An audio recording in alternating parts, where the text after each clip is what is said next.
Após o sinal, diga seu nome e a cidade de onde está falando.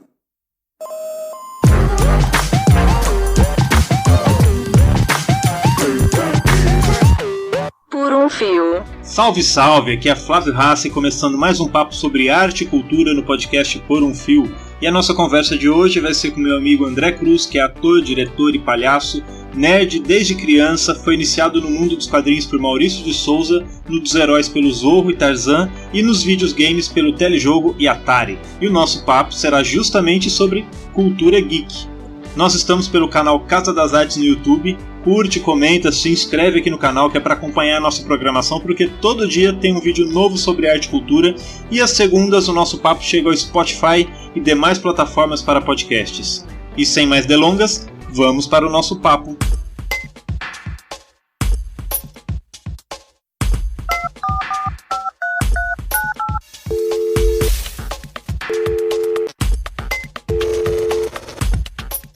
Alô? E aí, André, tudo bem? Bem-vindo ao podcast Por um Fio. Tamo aí, ué, vambora. Vamos falar um pouquinho de variedades e de cultura pop? Vamos falar, vambora. Bom, a gente tá aqui hoje fazendo um papo sobre cultura geek. É uma coisa que tá aí presente no nosso dia a dia, né? Nas coisas que a gente assiste, no que a gente lê, no que a gente acompanha. Mas aí a ideia desse papo é aprofundar um pouquinho o entendimento sobre o que é a tal da cultura geek. Você tem um envolvimento com isso porque te conheço, sei que você gosta de tudo isso há muito tempo. Tem também um trabalho, uma atividade que você desenvolve junto ao pessoal, aos amigos do Nerd Debates, né? E o que mais? E temos um podcast também, eu tô meio fora, alguns episódios aí eu não tô, mas chama Pode Bater. Ah, legal. E o podcast fala sobre? Sobre isso mesmo, sobre cultura pop, é um podcast do Nerd Debates. E aí, enfim, nesse trabalho, a gente trabalha também um pouco falar um pouco do Nerd Debates, ele trabalha também com cultura e educação, né? Então, a gente já deu várias palestras do Nerd Debates na Barão de Mauá, já fizemos trabalhos do Sesc, né? Debates no Sesc, Intercomics, na Junta Geek, enfim.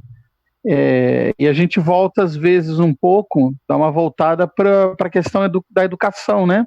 Porque o Brasil é um país que usa muito pouco esse tipo de cultura inserida na educação. Por exemplo, história em quadrinho, por exemplo, é muito forte em outros países e ela é mais presente até no currículo, né, das escolas e tal. E no Brasil ainda é muito, apesar de ter, né, os nerds terem tomado meio que o mundo, né, ainda existe uma resistência. E como que é essa ideia do geek vindo para dentro da escola, pensando outras possibilidades, além dos quadrinhos serem um mecanismo de uso em aula, como mais o geek poderia estar presente dentro das escolas? Na verdade, a gente tem eu acho que pensando, vou dar um exemplo mais fácil, né? Porque o geek é você gostar demais de determinada coisa da cultura pop, né? Então, o geek é essa, assim, dando uma resumida, né? Tem várias definições. Então, vamos pensar na cultura pop que engloba o cinema, engloba o quadrinho, livros de fantasia, ficção. Eu estou falando desse tipo de cultura pop, porque cultura pop pode ser tudo que é pop. O Brasil, ele tem você tem mais presente, por exemplo, dentro da escola, a música, né? Então, se usa bastante letra de música para trabalhos, por exemplo, na literatura e tudo mais. Seria mais ou menos isso, porque você não precisa ter, como é que eu vou dizer, só um estilo de arte, né? O que eu falo que é mais comum em alguns países é o quadrinho por causa dos assuntos. Você tem assuntos. Da mesma forma que você tem livros sobre qualquer assunto, você tem quadrinhos sobre qualquer assunto, né? O Brasil ele ainda é muito fechado em super-herói e em mangá, né? Muito o Japão ou os Estados Unidos. Mas isso eu estou falando no grande público. Mas tem muito, muito, muito, muito quadrinho sobre tudo que você pensar. Então usar isso na escola ajuda muito a levantar determinados assuntos, né? A questão de interpretação, né? Tem muito quadrinho que fala sobre muito tabu, vamos dizer assim, então também é legal abordar por esse viés. Filme também, a gente tem muito, eu sinto, né, trabalhando na área do teatro, a gente sente muito também, por parte de algumas pessoas, uma questão da cultura erudita, né? E, pô, você pode pegar qualquer filme aí, saca? Até filme de super-herói, que é bem, como é que eu vou dizer, bem sessão da tarde, né? Mas você pode levantar determinados assuntos, por exemplo, Pantera Negra, você tem toda uma questão racial, a questão do empoderamento em Mulher Maravilha, na Capitã Marvel, saca? Você pode usar esse tipo de cultura mais acessível para aprofundar assuntos que não são, como é que fala? Tão tranquilos, né? Mas você vem por uma via mais leve, parece. Na hora que você começa a aprofundar, é tão profundo quanto qualquer outra coisa. Quanto qualquer professor consiga levar. Mas o que define o geek e o que difere ele da cultura clássica? Para a gente entender melhor esse ambiente da cultura. Na verdade, você pode ser geek em cultura clássica também, saca? O geek, ele tá ligado a essa questão de você colecionar, essa questão de você consumir numa quantidade, vamos dizer assim, um pouquinho, como é que eu vou dizer? Quase que um vício, saca? Então você vai conversar, e é muito interessante, né? É muito difícil você curtir, você descobrir, por exemplo, se você for numa convenção, ou se você encontrar um grupo de pessoas que são nerds, vamos dizer assim, e que curtem muito, deixa eu pensar aqui, que curtem literatura de fantasia, vamos dizer assim. Dificilmente você vai encontrar um nerd desse que não manje muito de mitologia grega, por exemplo. É muito difícil, né? Porque tá absolutamente interligado, né? Começou lá, né? Então, por exemplo, qualquer nerd que, sei lá, ou geek que consiga levantar o nome, né? Fala assim, ó, eu sou de verdade, e leu, por exemplo, O Senhor dos Anéis, já leu a Ilíada e a Odisseia. Entendi. Porque o Tolkien, para fazer O Senhor dos Anéis, é absolutamente inspirado, né? É a Ilíada e a Odisseia, você entendeu? Não basta ser só fã. Para se definir geek, tem que ter uns passos a mais. Não, olha, por exemplo, eu vou falar do pessoal, eu esqueci o nome do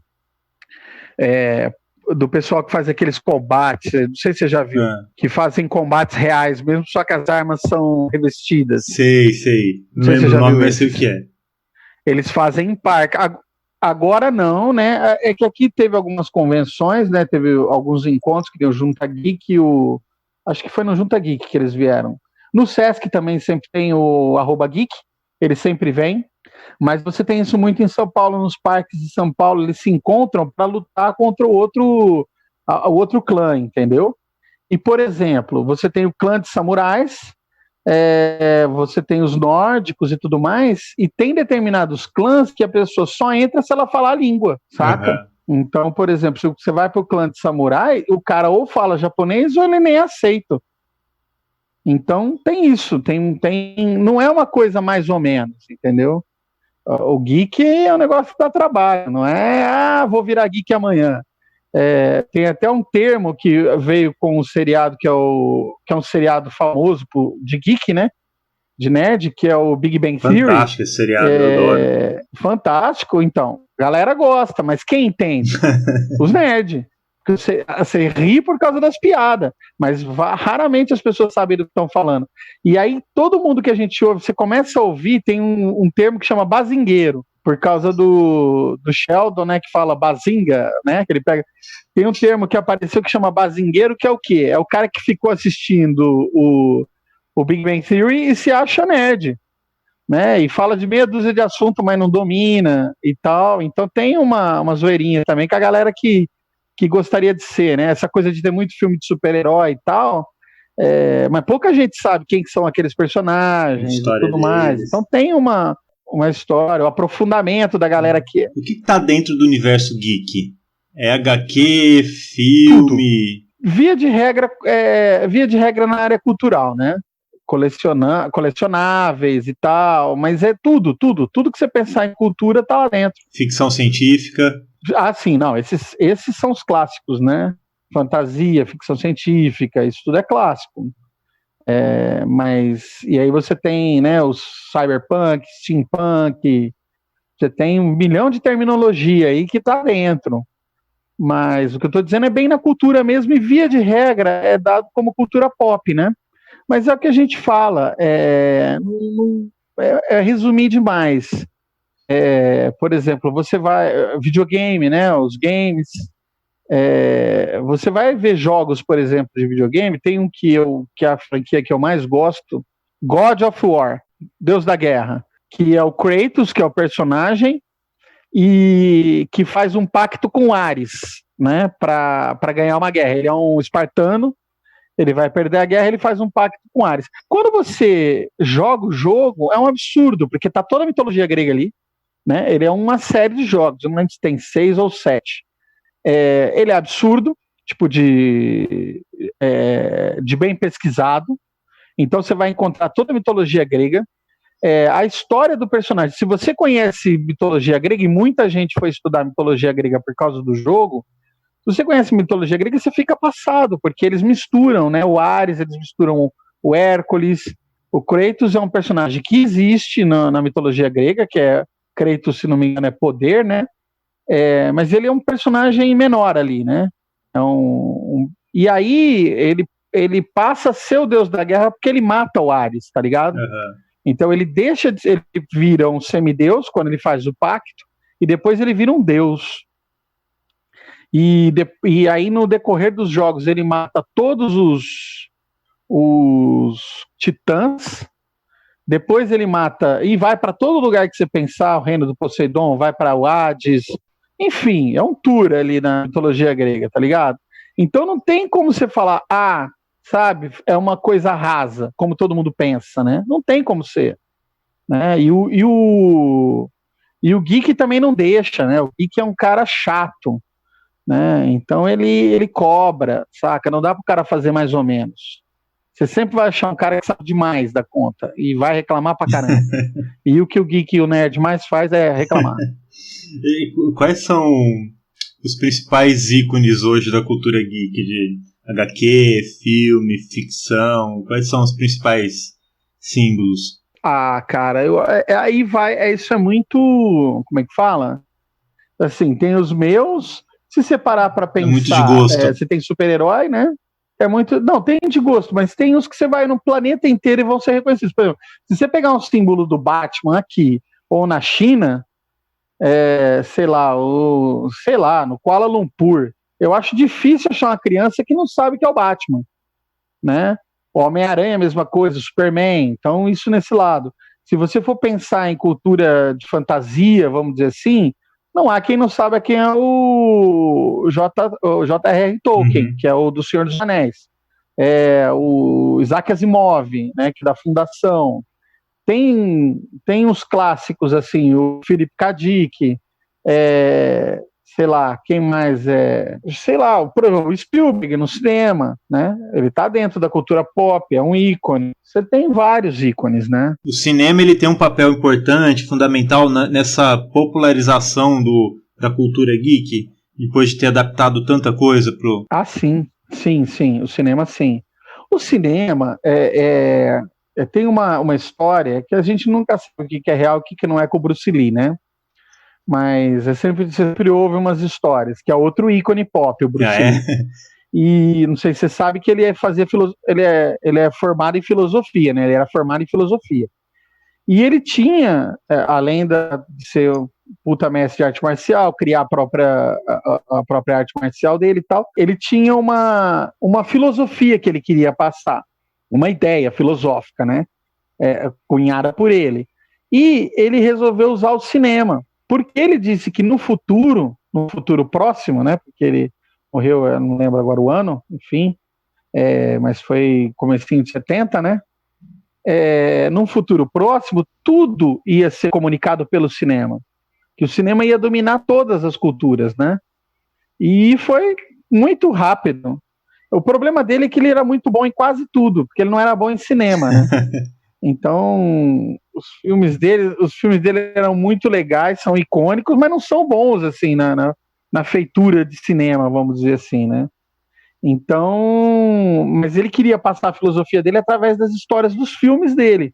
Por quê? Por causa disso. O cinema, seja lá o que for, o cinema populariza, né? Eu acho que a cultura de massa mais eficaz, não há uma cultura de massa tão eficaz quanto o cinema. Quando você fala cinema, é que a gente pensa sempre, hoje em dia, eu penso muito no audiovisual. A gente fala cinema, mas eu penso filme ou série. Eu não consigo mais dissociar. Saca? Porque o cinema em si agora ele não é uma potência hegemônica, vamos dizer assim. Ele divide agora. A própria questão de filme com os streamings, ele divide a força, e as séries, as séries eu acho que é o... Como é que fala? É o audiovisual do nosso século agora, pelo menos desse começo de século. Acho que a série ela comunica mais hoje em dia que os filmes.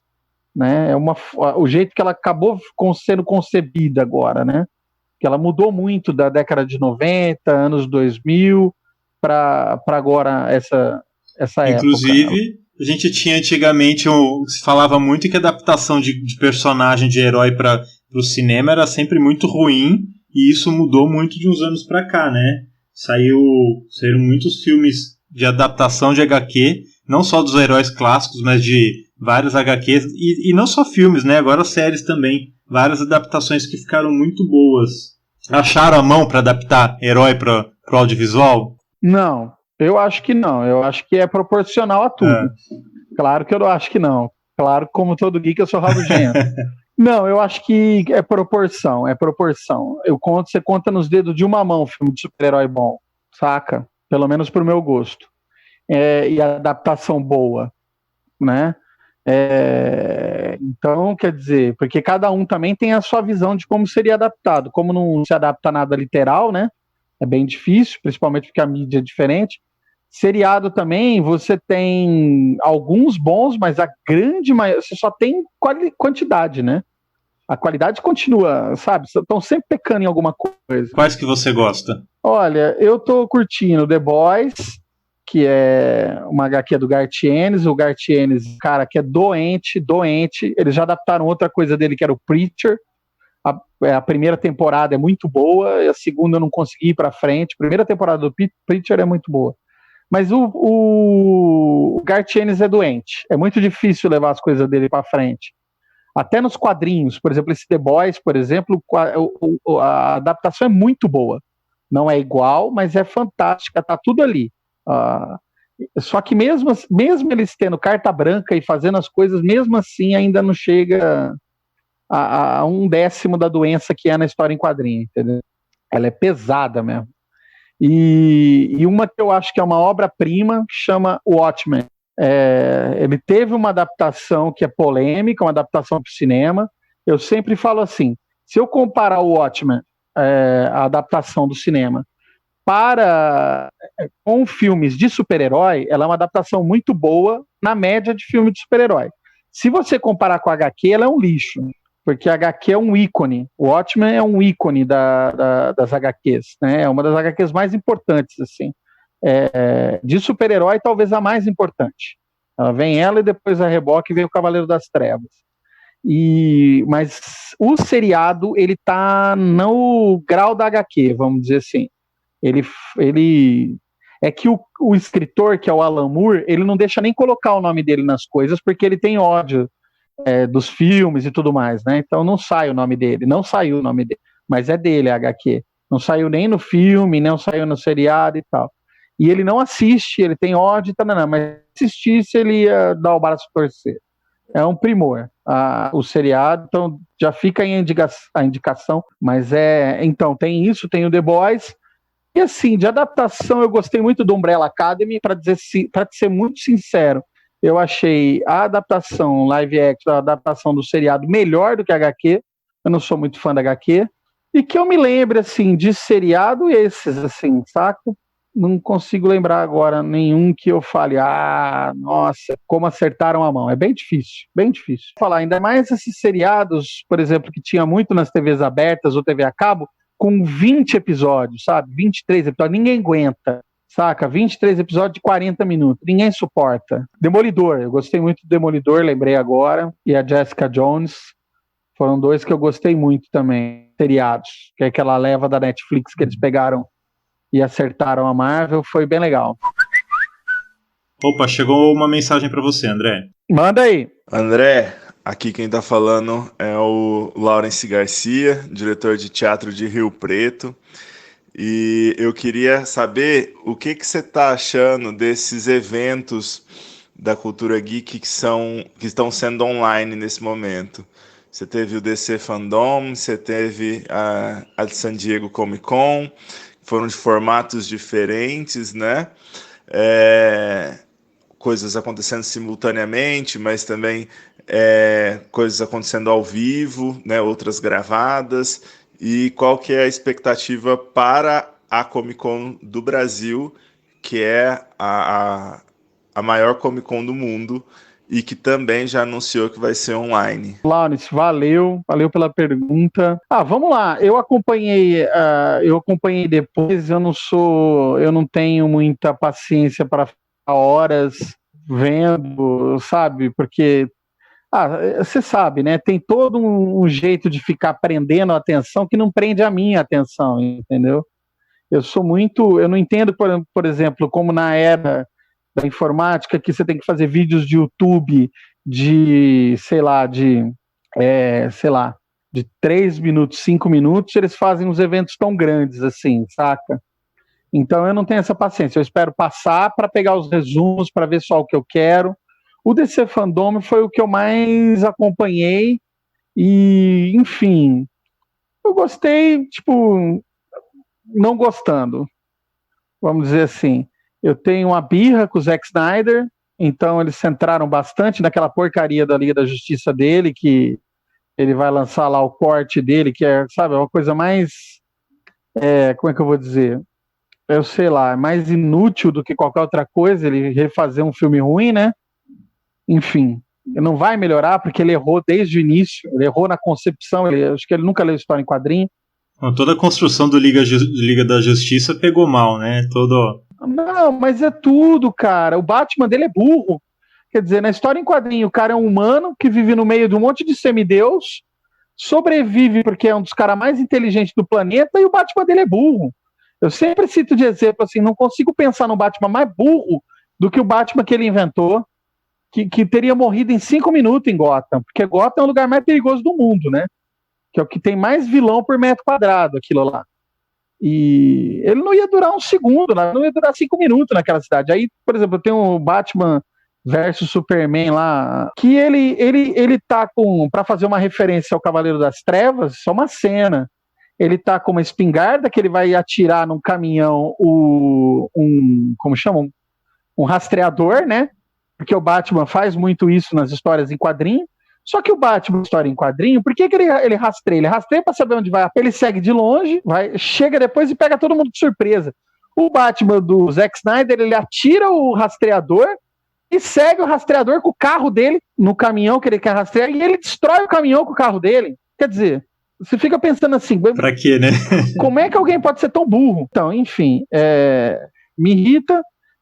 Eu vi o trailer da Mulher Maravilha, achei legal, mas eu acho que eles não têm coragem de fazer a Mulher Maravilha, entendeu? Que a Mulher Maravilha é foda pra caralho, não que o filme não tenha sido muito bom, não que a Gal Gadot não seja muito boa e não que a Patty Jenkins não seja muito boa. Mas você vê que os caras ficam pondo a mão, por exemplo, o próprio Zack Snyder, que era produtor da Mulher Maravilha, né? Você vê que tem cenas que estragam o filme da Patty Jenkins porque são cenas dele, com bobeira dele, você sabe que é dele. Ela não faz câmera lentinha com fogos de artifício no fundo. E tem cena assim, luta final com um monstro esquisito. Ela não ia fazer, mas, né? Nesse agora eu acho que ela vai ter mais domínio sobre a obra dela, mas mesmo assim a gente sabe que eles não têm coragem, entendeu? E aí, falando das outras, enfim, acompanhei esse, o Batman, tô aqui na pilha, todo mundo, eu acho, depois de ver o Robert Pattinson lá de Batman. A Comic Con de San Diego eu não acompanhei, vi alguns painéis, né, vou chamar de painel, porque não, assim, online não é painel e tal, mas acompanhei muito pouco, e a expectativa é para CCXP, né, que é a brasileira. Vamos ver o que vai rolar. Agora, o que eu acho? Que eu acho que, como tudo, as Comic Cons todas, elas perdem muito sendo online. Porque não é só a atividade em si, mas é o encontro, né? O que eu percebo desses grandes eventos é o encontro de fãs, é o encontro das pessoas que entendem do assunto. Acho que é um grande festejo, né? Você vai para pegar o autógrafo do favorito, do autor favorito. Uma coisa que é do caralho em todas as Comic Cons são os cosplay, entendeu? Então, você anda no lugar e tá todo mundo de cosplay, e é um lugar onde as pessoas respeitam, né? Via de regra, né? Teve um episódio na CCXP, por exemplo, o Pânico, que é uma coisa ridícula, foi banido, né, da CCXP. Então eles não podem cobrir a CCXP, porque eles assediaram uma menina que estava vestida, se não me engano, de Estelar. E eu acho que aqueles babaca lamberam ela, sabe? Uma coisa para ver a tinta e taranã. E eles foram banidos. Porque tem essa questão de quem tá lá é do meio, sabe o que é, entendeu? Você fica maravilhado de ver. Quem tá fazendo cosplay, você faz o cosplay, você não tá de fantasia, não é isso. É outra cultura o cosplay, né? Que tá dentro do mundo nerd, do mundo geek. A pessoa, ela faz o personagem mesmo, ela vive aquele personagem ali, entendeu? Inclusive é um papo que eu tô querendo trazer pra cá também, é sobre cosplay. Muito legal. Encontros, feiras, tudo mais, o geek é um grande universo, né? Que reúne pessoas. Sim. Você já trouxe referência desse universo pro teu trabalho com teatro? Muito? Sempre. Bastante. Porque, na verdade, é muito interligado, né? Eu consumo esse tipo de coisa desde pequeno, desde criança. Eu sou colecionador de HQ, eu comecei a comprar as minhas HQs com 11 anos, né? Quando eu comecei a trabalhar, eu já comecei a comprar HQ. Então, está em mim, não tem como eu pensar o mundo sem isso, entendeu? E aí, com certeza, sabe, você tem muita referência, porque são coisas mitológicas também, né? Eu curto muito fantasia e curto muito ficção científica. E os assuntos, você quer queira, quer não, eu acho que eu já ouvi, não lembro em que lugar, que todas as histórias do mundo se resumem a 7 plots. Já ouvi isso também. Então, não faz diferença de onde vem. É o que eu estava falando do Tolkien. Eu li antes, né? Eu li antes a Ilíada e a Odisseia. Quando eu li o Senhor dos Anéis, você para e começa a assustar com a quantidade de referência. Só que ele usa mitologia nórdica também, porque ele era nórdico, ele criou uma língua, que é o élfico, né? Ele criou uma língua mesmo, que é falada, inclusive, pelos fãs dele. Então, porque ele era linguista, na verdade, né? O Tolkien. Então ele colocou a língua lá. A hora que você vê de onde vem todas as referências, porque tem todas as referências do folclore nórdico, né, com as fadas, gnomos, os duendes, os elfos e tudo mais, não que tenha isso exatamente, né, porque ele criou outras coisas no Senhor dos Anéis, e você vê a Ilíada misturada, porque é uma guerra, né, é uma guerra longa, e dentro de um ambiente de fantasia, inclusive quando você acompanha o Frodo, que é o personagem principal, ele faz o caminho inverso do Ulisses, né? O Ulisses tem uma jornada fantástica para voltar para casa depois da guerra. O Frodo tem uma jornada fantástica para sair de casa e ir para a guerra. Entendeu? Então, e você vê que... E não perde em nada. Você entendeu? Se você lê, não perde em nada para um clássico. Nada. Por exemplo, um que eu adoro, que é a Fundação, que é a ficção científica do Asimov, claro que o original, né? O original, os 3 primeiros, que é fechado, ele baseou toda a história dele num livro que é A Queda do Império Romano, né? Que era um livro de história, que conta toda a queda a ascensão e a queda do Império Romano, tá ligado? Então ele baseou naquilo, só que é uma viagem intergaláctica, a primeira space opera, né, que eles chamam de space opera, né, quando tem essa coisa como que o Brecht falava, esse épico, né? É um épico espacial. É maravilhoso, entendeu? E baseado também num clássico, né? Que é a Queda do Império Romano. Então você fala, pô, não perde em nada aqui. Tem nos quadrinhos, tem um cara que acho que, assim, todo mundo que conhece quadrinho, conhece que é um personagem que é o Sandman, quem escreve é o Neil Gaiman, e para escrever esse Sandman, ele criou uma mitologia própria. Ele criou 7 personagens que regem todos os seres vivos. E ele criou essa mitologia. E você olha e fala assim, se daqui a, sei lá, centenas de anos, perder as coisas na história e alguém pegar os livros do Sandman, você vai achar que é uma religião. Facilmente, assim, é uma mitologia completa. Então tem essa coisa. E o Gaiman, ele é inglês e ele é fã do Shakespeare. Inclusive o Shakespeare aparece em 3 momentos na obra do Sandman. O próprio Shakespeare, né? Então você tem essa mistura do erudito com o popular, sabe? Com o pop. Legal. Então é muito legal. É muito, muito rico. Legal. André, a gente está caminhando já para o final. E aí no final eu faço uma brincadeira que são as rapidinhas. Eu vou te lançar umas perguntas na lata para você responder o que vier de cara. Pode ser? Vai, manda então, ver. Vamos lá, vamos começar. Primeirona, para abrir as rapidinhas. Você vai mais de séries ou de filmes? Série. Mas aí para acompanhar, você prefere pizza ou comida japonesa? Comida japonesa. Inclusive é um sushi meio dos bons, né? Faça um sushizinho aí, sushizinho. Qual trilogia do cinema você prefere mais? O Hobbit ou Senhor dos Anéis? Pra falar da Terra-média. No cinema? O Senhor dos Anéis. O Hobbit é uma encheção de linguiça. O Hobbit é uma encheção de linguiça. Não serve pra nada. Serve pra nada. Mas eu gosto dos anões. Pode gostar, casa com eles, pede eles em casamento. A jornada deles é tão legal. Que ele tem, pô. A jornada deles é muito legal, mano. Mas adoro o dragão. Fala, você gosta do Smoke? Mas fala comigo, pensa comigo. Você que gosta disso tudo. Mas um é pipocão, né? É bem pipoquinha mesmo, assim, ninguém fez pra respeitar a obra e tal. O Senhor dos Anéis não, né? O Senhor dos Anéis dá pra você pensar, né? Bom argumento. Tem uma frase, eu vou dar uma frase do Senhor dos Anéis que tem no filme, porque o Peter Jackson é fã, né? Ele foi pedindo até autorização pra família pra fazer as coisas e tal. É super em ciminha do que o Tolkien escreveu. E tem uma frase aí, ó, vai pro pessoal do erudito. O Frodo fala pro Gandalf, por que não mata o Sméagol, né? Que ele tá seguindo eles. E aí o Gandalf solta. Você tem poder para dar a vida? Aí ele diz não. Então o que te faz acreditar que você tem o poder de tirar a vida? Fica o questionamento. Tá. E você acha que se sairia melhor em um apocalipse zumbi ou vampiro? Apocalipse zumbi. Vampiro não tem jeito, mano. Vampiro você morreu. O zumbi não morreu.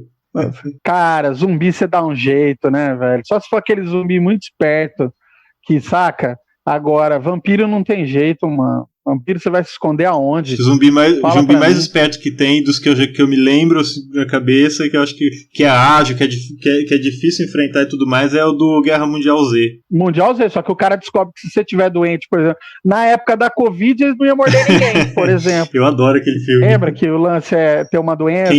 Quem tem doenças, o vírus não ataca. Pra fechar, qual Batman você aprova mais? Michael Keaton ou Christian Bale? Christian Bale.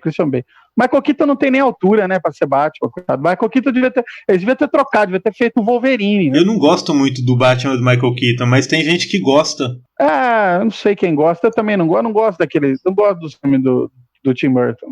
É muito legal o visual e tal, aquelas coisas Tim Burton. Tim Burton, né? Combina com Batman, né? Não sei, cara. Depende de que Batman, né? Porque nós não temos um Batman, né? Por exemplo, eu gosto do Batman detetive.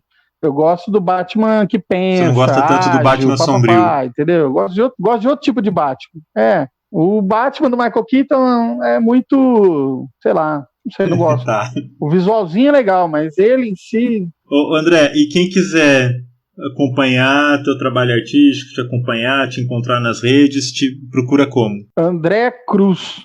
Só isso. André Cruz em todo lugar ou André Cruz X. Acho que no Instagram tá @André Cruz X. Tá. Tudo junto, né? E no Facebook é André Cruz. Eu acho que só tem isso aí, se eu tenho, só isso aí. Maravilha. André, obrigado pelo papo, por falar um pouquinho desse universo, por participar aqui do podcast. Foi um prazer receber um amigo aqui no papo. Beleza. Prazer foi meu. Muito legal. Valeu. Precisando, estamos aí. Valeu. Até. E o nosso papo sobre cultura geek com André Cruz aqui no podcast Por um Fio acabou de terminar e eu quero deixar um agradecimento muito especial a todos que chegaram nos ouvindo até aqui. Por um Fio é criado e apresentado por mim, Flávio Rassi, com a colaboração de Michele Maria, e hoje, neste episódio, tivemos também a participação de Laurence Garcia. Estamos pelo canal Casa das Artes no YouTube, pelo Spotify e demais plataformas de podcasts. E se gostou do nosso papo, manda para os amigos, ajuda na divulgação, a sua colaboração, a sua participação espalhando o nosso trabalho é muito importante para ajudar a divulgar. E isso é tão rapidinho, você vai ajudar muito apenas com um clique.